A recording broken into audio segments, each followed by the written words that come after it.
Halo sobat sekalian, selamat datang di channel ini. Seperti biasa, konten ini adalah konten yang akan membahas lebih detail mengenai yang terjadi di chapter 317. Di mana di chapter kemarin kita mendapatkan beberapa hal yang masih belum dapat dijelaskan secara langsung.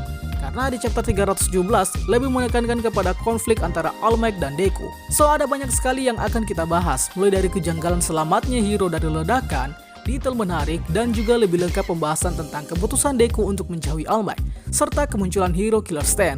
Untuk itu sebaiknya kalian nonton dulu konten reviewnya atau baca manganya langsung, karena konten ini full spoiler.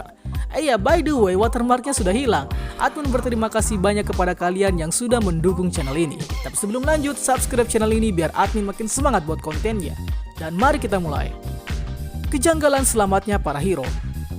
Baru saja kita membaca di awal-awal panel chapter 317, kita langsung disuruh berpikir, kok bisa mereka selamat dari ledakan ekstrim? Padahal, dengan ledakan yang sedemikian terjadi di akhir chapter 316 kemarin, cukup mustahil untuk kabur dalam waktu cepat. Ditambah lagi ada beberapa hero yang sebenarnya sangat lemah terhadap api, seperti Kamui Woods misalkan, dan juga Hawks. Lalu timbul pertanyaan, bagaimana bisa mereka selamat dari ledakan All For One? Well, ada beberapa kemungkinan yang dapat kita spekulasikan. Seperti misalnya Deku yang kini memiliki kemampuan yang setara dengan kekuatan Super Speed, yaitu Fox 100%.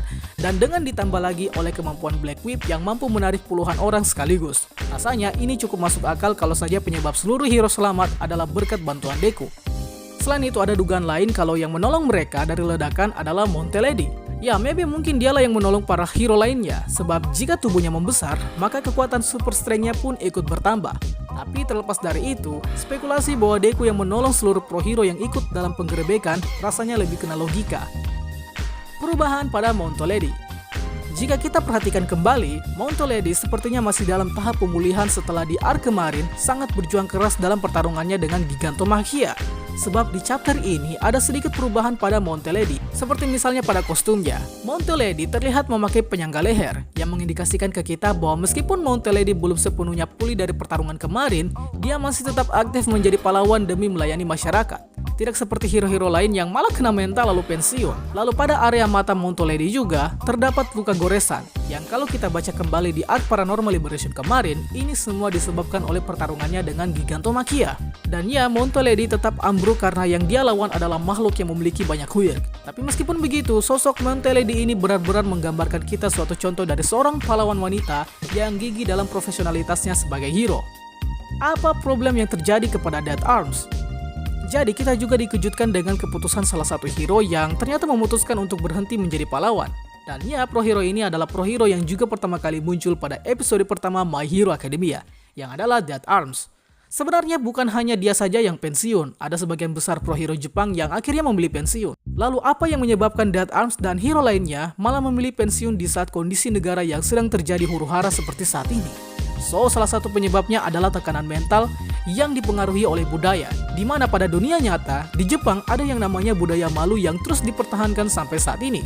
Karena budaya malu tersebutlah terjadi tekanan mental terhadap hero. Hal ini disebabkan karena rasa bersalah setelah gagalnya mereka dalam mencegah bencana yang dilakukan oleh Paranormal Liberation pada saat itu.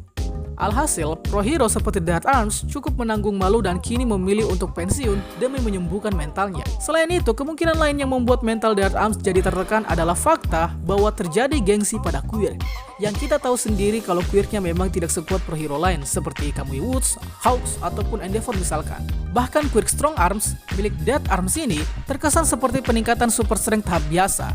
Nah, oleh sebab itu, karena quirknya yang terasa kurang berfungsi kepada masyarakat dan ditambah lagi masyarakat yang makin tak percaya dengan usaha Dead Arms, maka mungkin faktor kekuatan juga menjadi salah satu poin mengapa Dead Arms malah memilih untuk pensiun dari pekerjaan pahlawan. Soto memulai aksinya. Akhirnya setelah sekian lama sejak chapter 303 yang lalu, kita akhirnya ditius sedikit mengenai salah satu murid Yue yang ya kemungkinan sudah lama memulai aksinya pula. Yang dalam hal ini orangnya adalah Soto. Oke, jadi dalam hal ini Soto sedang berusaha menghubungi Endeavor berkali-kali. Namun tak Endeavor angkat karena urusan yang seperti pengejaran All For One bukanlah urusan Soto. Namun apakah Soto memang benar-benar ikut juga mengejar All For One dalam hal ini? Jika kalian yang sudah mengetahui spoiler di chapter 318, mungkin jawaban yang paling pertama kalian pikirkan adalah Soto kemungkinan bukan mengejar All For One, melainkan Soto bersama yang lainnya sedang memburu Deku yang sempat mengumumkan pengunduran dirinya dari sekolah. Yang dalam hal ini, Soto dan kawan-kawan sedang mengincar Deku untuk membawa kembali Deku ke Yue. Tapi ada kemungkinan lain yang maybe ini lebih bersifat urgen, seperti misalnya pada saat di chapter 302 yang lalu, di mana keluarga Todoroki yang terdiri dari Rei, Fuyumi, Natsuo, dan Soto sendiri kini bertekad untuk membawa kembali Dabi atau Toya ke pangkuan keluarga. Maka dari itu, dengan adanya panggilan tersebut, sepertinya aksi keluarga Todoroki juga sedang berlangsung dimulai. Alasan logis Deku meninggalkan All Might. Pada saat perilisan chapter 317, para fans kemudian kaget dengan apa yang Deku lakukan, yang bagi sebagian fans langsung menjudge kalau Deku ini sebagai anak durhaka lah atau jadi manusia tak berperasaan seperti itu. Ya, pokoknya Deku ini seakan jadi maling kundang di chapter ini karena keputusan Deku yang menyuruh All Might untuk berhenti mengikutinya. Sebab katanya dia sudah menguasai One for All sama seperti All Might. So, apakah benar Deku jadi sekampret ini hanya karena dia sudah sangat kuat? Atau malah ada tujuan lain? Tentu saja Deku melakukan hal tersebut disebabkan oleh beban mental dan tanggung jawab yang harus dia tanggung. Cukup terasa berat memang kelihatannya untuk seukuran anak 16 tahun yang sudah mengorbankan masa sekolahnya, lalu dibebankan sebagai pewaris terakhir dengan beban penguasaan quirk yang sudah cukup gila, dan ditambah lagi dia kini sudah dicap sebagai musuh dari All For One, sang kriminal dengan ancaman tingkat global. Ya, bukan menjadi hal aneh memang ketika Deku melakukan hal tersebut kepada All Might. Karena selain untuk mengurangi resiko, hal tersebut juga sebagai langkah awal agar Deku dapat melindungi All Might dari incaran villain yang akan memancing Deku untuk menyerahkan One For All ke All For One. Sehingga memang cara ini menjadi salah satu pilihan Deku untuk melindungi sang mentornya dari kejahatan-kejahatan villain di luar sana. Meskipun pasti selalu ada alternatif lain, namun solusi untuk meninggalkan All Might dan bekerja sendiri memang terasa relevan untuk Deku saat ini. Oh ya, by the way, kejadian ini seperti sejarah terulang, di mana All Might juga pernah melakukan hal yang sama terhadap Night A yang memintanya untuk pensiun dan beristirahat. Namun yang namanya All Might pada saat itu adalah pewaris yang sama-sama memikul beban harapan dari pewaris sebelumnya, maka All Might hampir sama keras kepalanya dengan Deku yang sekarang. Terlebih pada saat itu, Night A ngasih spoiler ke All Might bahwa dia sudah melihat kematiannya yang sangat tragis, yang konon disebabkan oleh villain. Nah, siapa yang hendak emosi coba? Jadi ya, demi untuk melindungi orang lain, All Might juga memutuskan hubungan kerjasama dengan Night A dan malah bekerja sendiri untuk mengincar All For One dan mencari pewaris One For All yang tepat untuk melanjutkan obor One For All. Well, ini sebenarnya hanya masalah saling melindungi, namun dengan cara yang lebih tegas.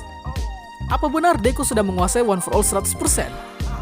Alasan Deku yang katanya sudah menguasai One For All 100%, seperti All Might juga, menjadi salah satu argumen yang membuat Deku mantap untuk bergerak sendirian dalam mencari All For One. Yang bagi sebagian besar fans, setelah mengetahui ucapan Deku kalau dia sudah menguasai One For All 100%, menjadi suatu hal yang mengejutkan. Kok bisa secepat ini? So, mari kita bedah kembali apa yang dimaksud Deku pada salah satu panel di chapter 317 ini, di mana Deku sepertinya tidak benar-benar menguasai 100%. Dan yang Deku maksud di sini adalah yang setara, dalam tanda kutip setara dengan One For All 100%. Sebab Deku yang kini memakai Fajin dapat digabungkan dengan 45% One For All yang dikuasainya saat ini, sehingga menjadi Fox 100% atau tiruan dari 100% kekuatan penuh One For All. Sama halnya seperti All Might saat masih sehat. Dan ya, Fox 100% memang tak menimbulkan luka atau kerusakan pada tubuh Deku saat digunakan. Akan tetapi, tetap saja Fox 100% ya istilahnya tetap kualitas KW. Jadi memang belum ada kejelasan mengenai apakah Deku sudah berhasil menguasai One For All 100%. Kita tunggu saja aksi Deku di final act ini. Kemunculan Stan. Banyak yang mengira kalau Stan sudah mati setelah insiden Hosu, di mana Stan pada saat itu tulang rusuknya patah, sehingga dapat KO dengan mudah. Namun banyak juga yang tak menyadari bahwa Stan sebenarnya masih hidup dan ditahan di Tartarus. Lalu akhirnya di chapter 317 ini, Stan kembali memakai topengnya dan mulai beraksi. Setelah kemunculan Stan yang misterius ini, kemudian banyak yang berspekulasi bahwa rencana Stan saat ini akan berubah. Sebab apa yang Stan harapkan dahulu, yaitu pembasmian pahlawan palsu, sudah terjadi dan satu persatu pahlawan yang mentalnya rusak dan hanya mengejar popularitas serta materi, seiring dengan bulian masyarakat juga akhirnya hilang dari permukaan. So, kira-kira apa yang akan dilakukan oleh Uncle Stan? Melihat di sini Stan menguping cekcok yang terjadi antara Deku dan All Might, yang kita belum tahu apakah Stan ini masih di pihak Deku atau tidak. Mengingat saat di insiden Hosu, Stan mengakui Deku sebagai pahlawan sejati yang potensial, sehingga Stan memilih untuk menolong Deku pada saat itu. Ditambah lagi kalau Stan juga mengidolakan dan memuja All Might sebagai pahlawan sejati yang memang paling pantas. So, sepertinya mengenai Stan ini perlu kita bahas lebih dalam lagi di konten teori. Jika kalian punya pendapat menarik, silahkan isi di kolom komentar. Perubahan Deku dari Spider-Man ke Man-Thing. Sebagai penutup segmen di konten kali ini, admin hanya ingin menyuarakan pendapat admin mengenai referensi karakter yang sepertinya Bang Hori terinspirasi dari karakter superhero Marvel yang adalah Man-Thing. Bisa kalian lihat di sini antara visualisasi Deku dan Man-Thing yang terlihat identik satu sama lain. Dan ditambah lagi oleh gosip dari masyarakat kalau Deku ini terlihat seperti dipenuhi bekas luka, darah, dan lumpur.